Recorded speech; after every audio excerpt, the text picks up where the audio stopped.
En esta noche queremos compartir algo que está en el corazón del Señor y que Él anhela darnos en este tiempo.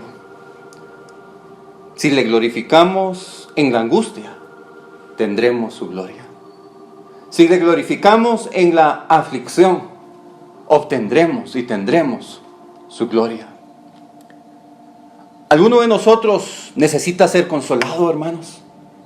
Si la respuesta es sí, hay esperanza para nosotros, porque nuestro Dios nos consuela aún en nuestra aflicción, para que podamos con su poder de esa consolación consolar a otros.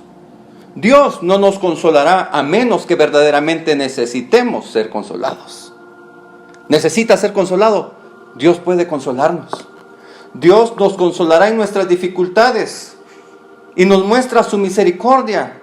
Y aprenderemos una lección que podremos utilizarla para transmitirla a otros.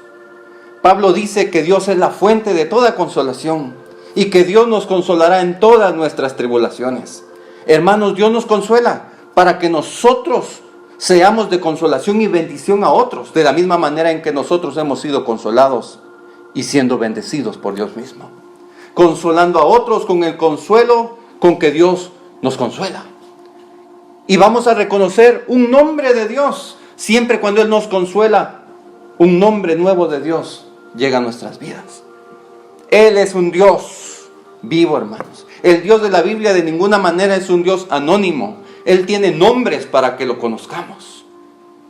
¿Y cómo lo conocemos? En la aflicción. Y Él nos consuela. Y vemos como nuestro libertador, sanador, el pan de vida.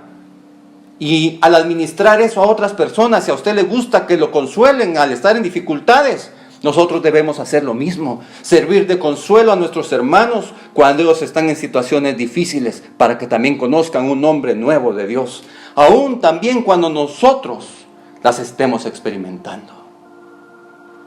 Porque en nuestras vidas vendrán situaciones difíciles. Cosas malas, dice el mundo, le están pasando a la gente buena. O alguien dirá, hermano, usted no tiene idea de lo que yo estoy pasando. Y eso puede ser verdad. Pero la Biblia muestra un factor del misterio como Dios trabaja. Ese misterio puede ser que usted ni yo no sepamos ni nunca entendamos. Pero lo que sí debemos entender es que Dios es soberano. El profeta Isaías en el capítulo 55, en el versículo 8, dice: porque mis pensamientos, dice el soberano, no son vuestros pensamientos, ni vuestros caminos mis caminos, dijo Jehová. Como son más altos los cielos que la tierra, así son mis caminos más altos que vuestros caminos, y mis pensamientos más que vuestros pensamientos. Hermanos, nadie tiene una millonésima de milímetro de sabiduría para saber qué es y qué hace Dios. Dios es soberano, Él sabe lo que hace. Por eso el apóstol Pablo le dice a los italianos en Roma, en Romanos 11:33, oh profundidad de las riquezas, de la sabiduría y de la ciencia de Dios, cuán insondables son sus juicios. ¿Y qué juicios estamos viendo sobre este mundo? E inescrutables sus caminos. Porque ¿quién entendió la mente del Señor? Ninguno. ¿O quién fue su consejero? ¿O quién le dio a él primero para que le fuese recompensado? Por eso Deuteronomio 29 dice: las cosas secretas pertenecen a Jehová, mas las reveladas son para nosotros, nuestros hijos, dice, para que las cumplamos todas las palabras de esta ley. Pablo dijo en 2 de Corintios 5:7, porque por fe andamos, no por vista. No debemos de decirle: Dios, me debes una explicación. No, nunca es correcto dudar de la sabiduría, de la bondad y el amor de Dios. Si Dios ya nos dio a su Hijo, hermanos, Él nos ama, no dudemos de su amor. Existe ese factor de misterio en nosotros, pero en el Señor es posible que no entendamos casi nada de lo que está pasando, o todo lo que está pasando, pero confiemos en Dios. Obedezcamos que a pesar de las circunstancias, la verdadera fe no es recibir de Dios lo que nosotros queremos, sino aceptar de Dios lo que Él quiere darnos y enviarnos. Habrán cosas en este mundo que usted y yo nunca comprenderemos, pero sabemos con absoluta certeza que nuestro Dios es soberano. Hermanos, pero recuerden que donde tal vez no podemos ver la mano de Dios, podemos ver el corazón de Dios. Él es fiel y justo. Aunque no vea su mano, ahí está su corazón. Agradezcámosle y veamos su corazón. Él quiere animarnos, darnos fortaleza. Por eso dice en Efesios 5:18: no os embriaguéis con vino, en lo cual hay disolución, antes bien sed llenos del Espíritu. Y tenemos ese tiempo para hacerlo, hablando entre vosotros con salmos, con himnos y cánticos espirituales, cantando y alabando al Señor en vuestros corazones. Ahora por favor notemos el siguiente versículo, el versículo 20 de Efesios 5. Dando siempre gracias por todo al Dios y Padre en el nombre de nuestro Señor Jesucristo. Dando siempre gracias por todo. A lo mejor hemos descubierto que dar gracias es relativamente fácil, pero cuando el apóstol Pablo dice que hay que dar gracias por todas las cosas, eso ya es un grado y un escalón más difícil. Pero la clave es en el nombre de nuestro Señor. No lo hacemos nosotros, es Él en nosotros. Él es quien agradece. Jesús en nosotros le da gracias a Dios por todo.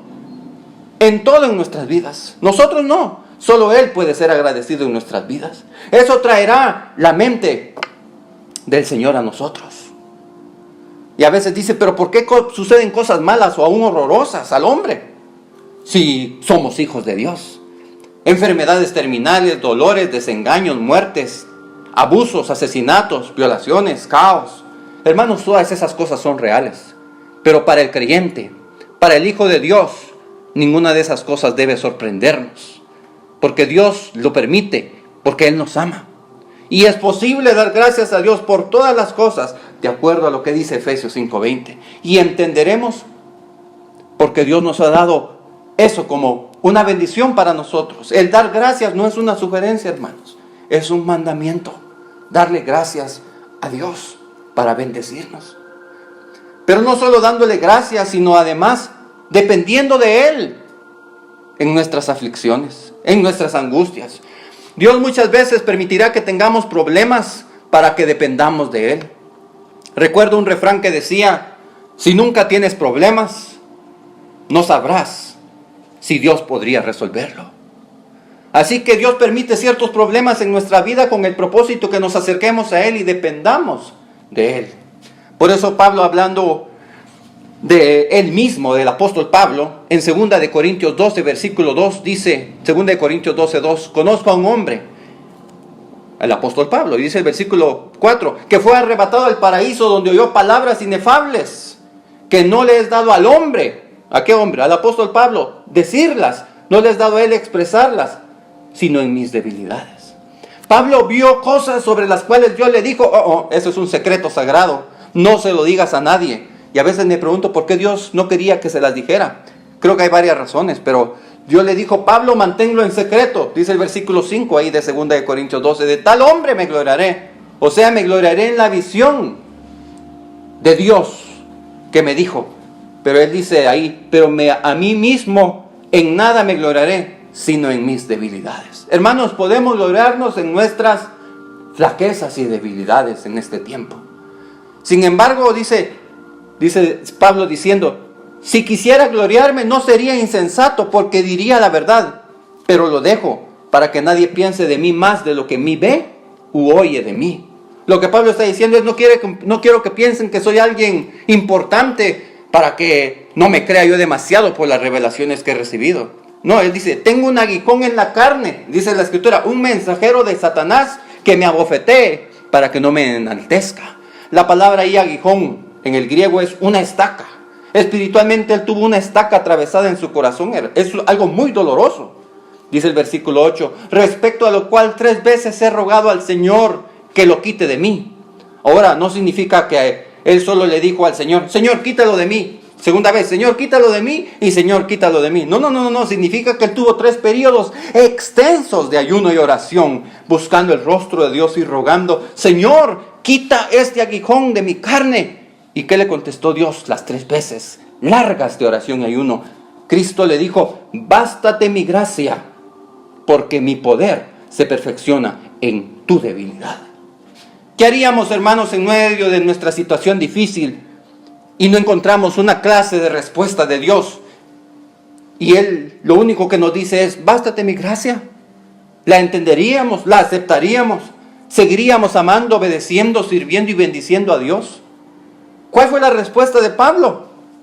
Dice versículo 9, por tanto de buena gana me gloriaré más bien en mis debilidades, para que repose sobre mí el poder de Cristo.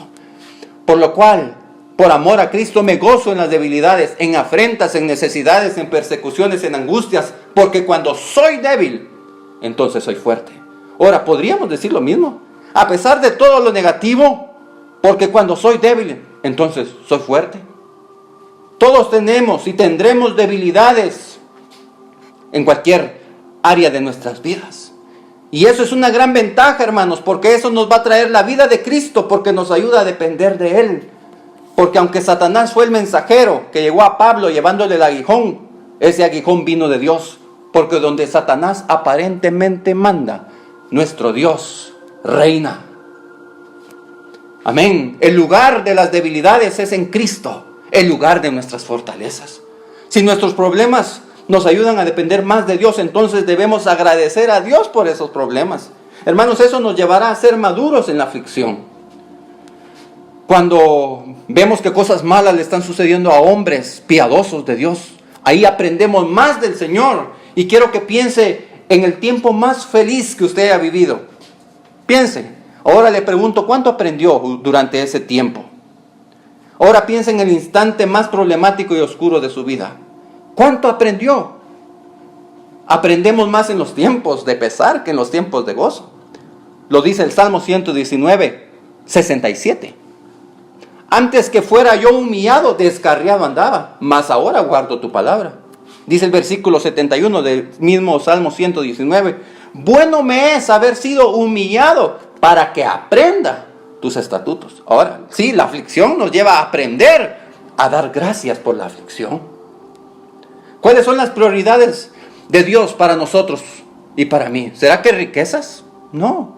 ¿Buena salud? No necesariamente. ¿Ser útil para Dios? No creo que eso sea lo más importante. ¿Cuál es el plan de Dios para nuestras vidas? Ser como Jesús. Romanos 8:28 dice, y sabemos que a los que aman a Dios todas las cosas les ayudan a bien. Esto es a los que conforme a su propósito son llamados. Pero ¿cuál es el propósito? Escúchelo, versículo 29. Porque los que antes conoció también los predestinó para que fuesen hechos conformes a la imagen de su Hijo. Ese es el propósito de Dios para usted y para mí. Ser como Jesús. ¿Qué más anhelamos? Para que Él sea el primogénito, dice, entre muchos hermanos. Y si es por medio de la aflicción igual que Cristo, como Él sufrió, llegaremos a ser como Jesús. Entonces, ¿no les parece que es un motivo más suficiente para ser gratos con Dios y agradecerle por todo, hermanos? La meta suprema de Dios para nosotros es que seamos semejantes a sus hijos. Entonces, ¿cómo no darle gracias si ese será nuestro galardón? Alguien escribió, caminé varios kilómetros con el placer. Aunque todo el tiempo me habló y me hablaba, nada me enseñó. Pero mientras caminé muchos kilómetros con el dolor, aunque nunca abrió su boca, mucho aprendí. El dolor nos enseña más que el placer. Él quiere darnos paciencia en la aflicción. Cuando a usted le suceden cosas no agradables, cosas inexplicables, pudiera ser que Dios esté sencillamente desarrollando paciencia en usted y en mí. Todos nosotros necesitamos aprender a ser pacientes. Y la prueba, dice, produce paciencia, que es una virtud de cada cristiano.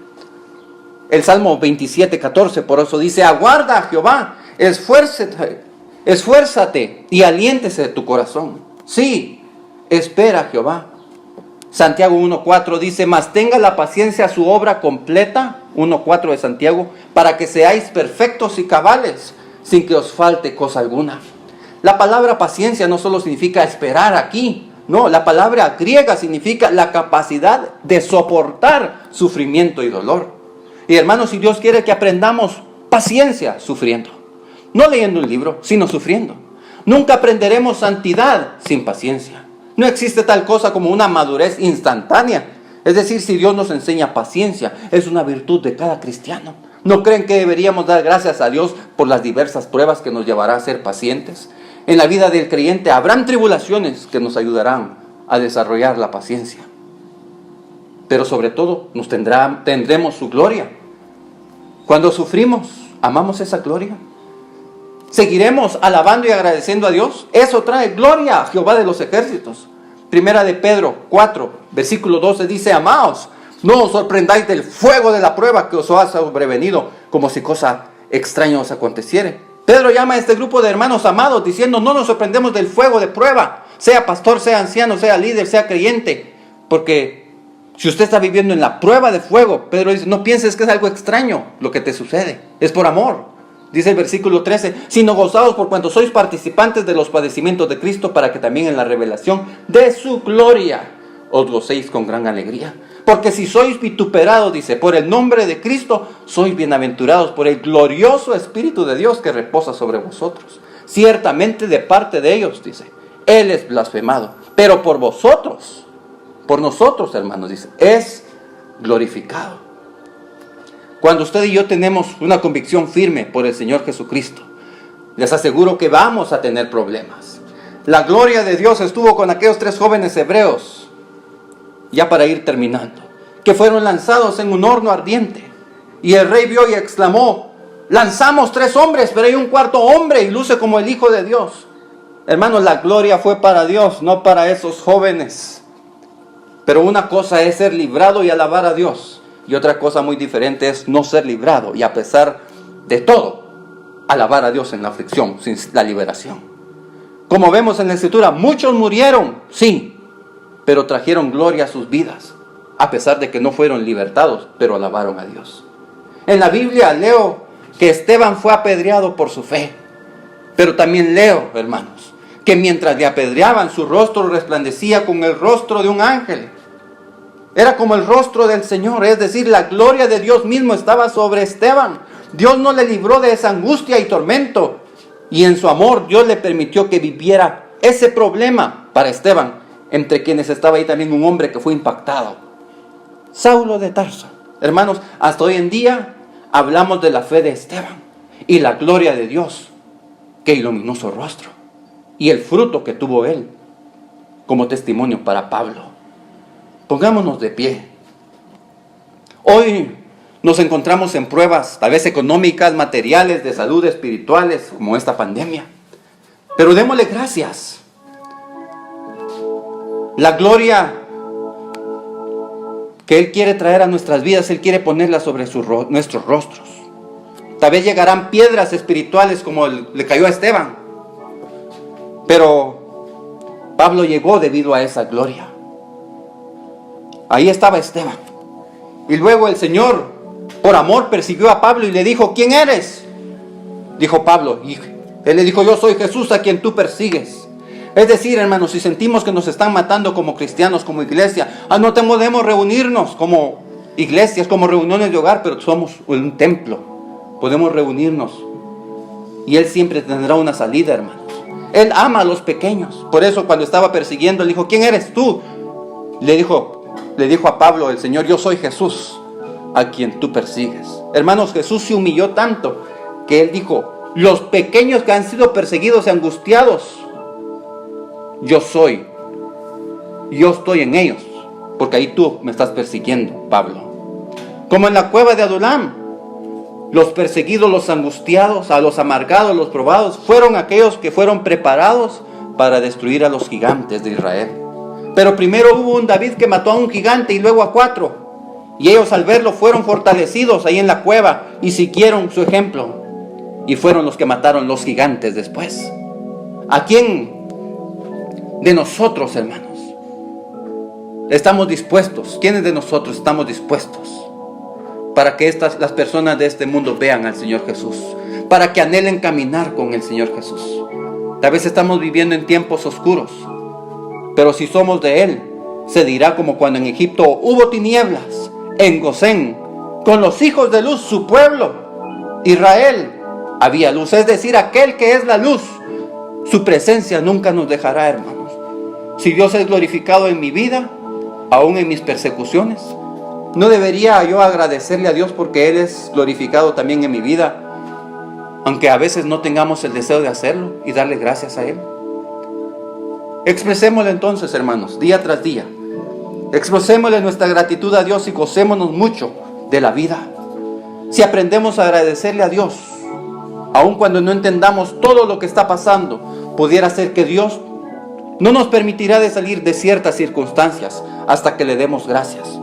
O únicamente darle gracias por no sacarnos. No sé por qué, Señor, no sé cómo, pero lo que sí sé es que tú eres soberano. Y en medio de este dolor y dificultades, quiero darte gracias. Porque todos los que aman a Dios, dice Romanos 8:28, les ayudan a bien. Esta es una promesa para los que aman a Dios. Y usted ama a Dios, hermano. Y ese es el camino. En medio de este dolor y circunstancias, podemos darle gracias a nuestro Dios. Si desea una esperanza segura, todo lo encontraremos en el Señor Jesucristo. Señor, haznos gratos contigo siempre, Señor, para que nuestra vida pueda traer, Señor, tu presencia, para que veamos tu gloria, aún en nuestras incertidumbres, Señor, y podamos ver que tú tienes la respuesta para nuestras vidas, Señor, y nunca nos has dejado, ni lo harás. Siempre has estado ahí, por eso queremos traer honor y gloria a tu nombre. Gracias por amarnos, por usarnos, por perdonarnos, por bendecirnos. Que podamos gozarnos, Señor,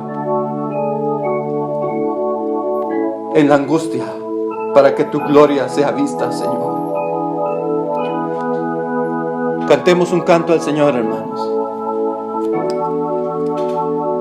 El Señor es mi vida, mi única esperanza, mi justicia y poder. Confiaré en Jesús, el Señor es mi fuerza, mi castillo y gran torre. Confiaré en mi Salvador.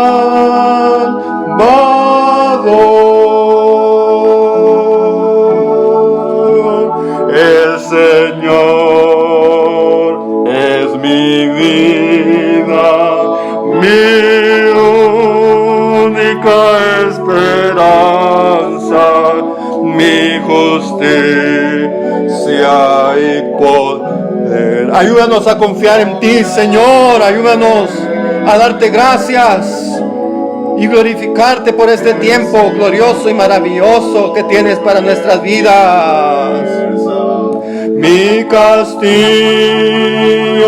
y gran torre, confiaré en mi Salvador.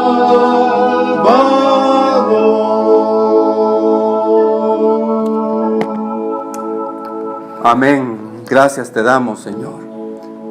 Tú no nos pides que entendamos todo, Señor, pero que sí que confiemos en ti en todo. Queremos darte día tras día, expresarte nuestra gratitud sincera a ti, oh Dios. Que tengamos calma, Señor, sabiendo que Dios, que tú, soberano, estás en control de todo.